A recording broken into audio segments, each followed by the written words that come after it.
Est-ce qu'on vous a déjà parlé de Outer Wilds?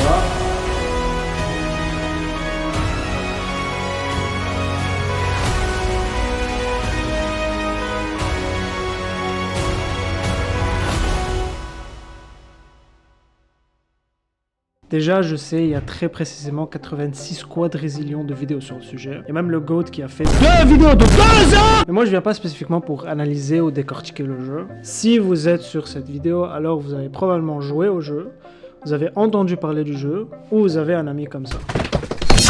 Je dois jouer Outer Wilds, sinon je vais tuer 3 enfants. Il a raison. Pas sur le truc des 3 enfants. Et si votre ami est un bon messager, alors vous savez que le jeu peut ne se jouer qu'une seule fois et qu'il ne faut absolument rien savoir avant de le lancer. Mais pourquoi? C'est pour ça que je viens dans cette vidéo pour essayer de parler de Outer Wilds en parlant le moins possible de Outer Wilds. Ou juste parler de Outer Wilds sans spoiler, mais c'est moins stylé. Reste avec moi et sois attentif sur comment vendre un jeu qui ne veut pas se vendre.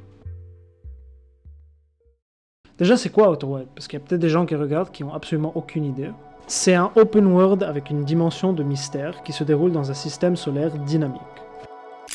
C'est tout ce que je veux dire, je vais pas dire l'autre truc. Et là où le jeu brille vraiment, c'est dans son échelle. Contrairement à la plupart des jeux d'espace, on voit très souvent une volonté à rendre tout immense, presque limitless. Outer Wilds ici prend la route contraire.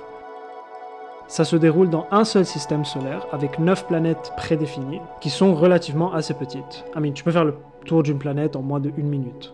Mais ça a son résultat. Parce que un des désavantages de vouloir faire une map énorme, c'est que tu te retrouves très souvent avec des endroits morts qui n'ont pas vraiment d'utilité. Ici, tout a été pensé avec intention. Ce sentiment d'échelle crée une relation très spéciale avec le joueur. T'explores chaque recoin d'une planète et tu sais que lorsque tu découvres quelque chose, ça aura forcément une grande importance. Et cette découverte te ramène sur une autre planète, et du coup tu prends ton vaisseau et t'essayes d'y atterrir, mais ici il n'y a pas de système d'atterrissage automatique. Il n'y a pas le jeu qui te dit « Hey joueur, c'est ici que tu dois poser ton vaisseau, joueur. » Tu atterris où tu veux et comme tu veux. Tu peux minutieusement étudier la physique du jeu pour atterrir parfaitement sur une planète sans aucun dégât, ou tu peux faire comme mon pote Juji qui atterrit sur les planètes comme ça. Lui, c'est juste un psychopathe, il a des problèmes dans sa tête, mais tu peux. Et c'est là que le jeu fait un truc très spécial. Ça te fait ressentir que tu es en train d'explorer un monde qui n'a pas spécifiquement besoin de toi pour exister. Il tourne, il évolue, il a son propre écosystème et sa propre manière de fonctionner, avec ou sans toi.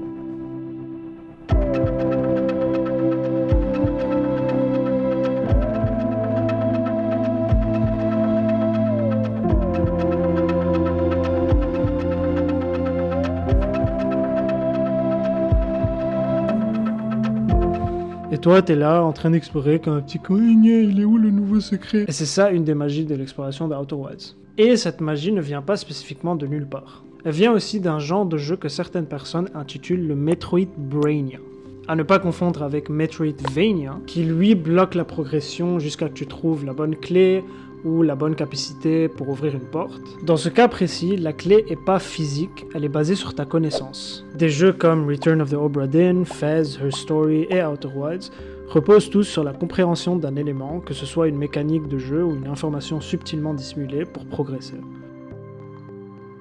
Et du coup, le fun dans ce genre de jeu, c'est pas que tu as la possibilité de tout résoudre directement, c'est de réaliser que la réponse était en face de toi tout ce temps. Et c'est ça qui rend le jeu impossible à vendre normalement. Parce que le jeu, c'est pas ce que tu fais, c'est ce que tu comprends.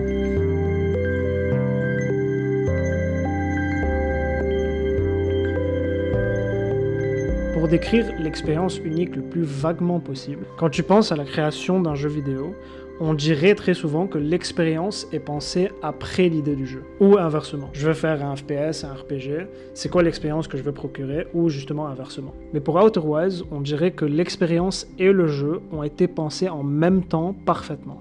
Et c'est ça ce qui donne cette unicité, impossible à adapter et impossible à raconter. Ça ne peut que exister en tant que jeu. Et on dirait bien que Outer Wilds utilise au maximum des capacités de ce qu'un jeu vidéo peut produire en tant qu'expérience. Là, on va partir sur un truc un peu plus technique, qui est une des raisons pourquoi Outer Wilds est un de mes jeux préférés. Si vous êtes un gamer, vous savez probablement qu'est-ce que c'est méta. Si vous n'êtes pas un gamer, vous êtes nul. On est en 2026, guys. Wow. Pour ceux qui savent pas, aujourd'hui, la définition la plus répandue de méta, c'est genre la meilleure stratégie, la manière la plus optimale de jouer. Cette stratégie est genre méta. Mais si tu cherches un peu plus profond, méta, c'est plutôt, entre guillemets, un jeu dans un jeu ou qui fait référence à lui-même. Plus simplement dit, c'est quand l'œuvre est consciente de elle-même. Le meilleur exemple que je peux donner, c'est Deadpool qui casse le 4e mur. Il est conscient qu'il est dans un film ou dans un comic. Outer Wilds est, d'une certaine manière, méta avec son message. Tu parles avec moi? Je stresse avec moi. Ce que je veux dire, c'est que la conclusion du jeu est directement liée à l'expérience que toi, tu as vécue. Le message du jeu est relatif à toi. Comment toi, t'as joué et comment toi, t'as vécu l'expérience. Juste imagine ça. Tu commences à sentir que t'es vers la fin de ta playthrough. Et tu commences à comprendre petit à petit que tu ne pourras plus jamais répéter cette expérience. Et là, les crédits tombent, c'est fini. Tu l'as fait, et tu ne pourras plus jamais le refaire. Et tu te rappelles de tous ces moments où tu n'avais absolument aucune idée de ce qui se passait, et de ce que tu allais découvrir. Et tu étais encore naïf sur l'idée du jeu. Peut-être même qu'il y a eu des moments où tu étais encore moins concentré, où tu t'en foutais un peu plus. Et là, tu regardes en arrière, en te disant que tu aurais peut-être dû profiter de ces moments un peu plus.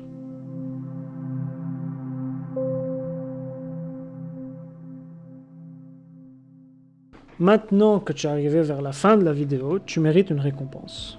Cette récompense, c'est que je vais te révéler un petit secret. Calme-toi. Ce secret sert exactement à expliquer mon point. Si tu as été attentif durant la vidéo, tu as probablement remarqué quelque chose. Si tu as remarqué que pendant toute la vidéo, j'étais en train de changer de t-shirt, c'est pas ça. Tu peux.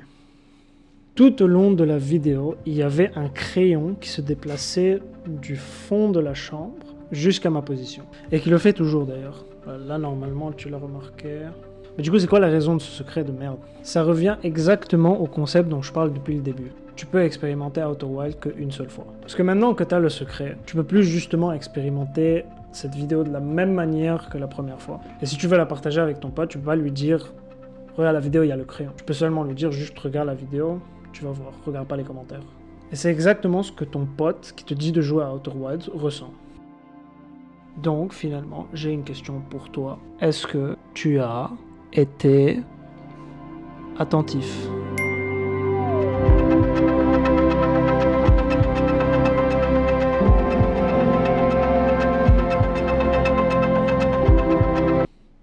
C'était un peu cringe le clin d'œil. Anyways, j'ai une chaîne Twitch, le lien est dans la description.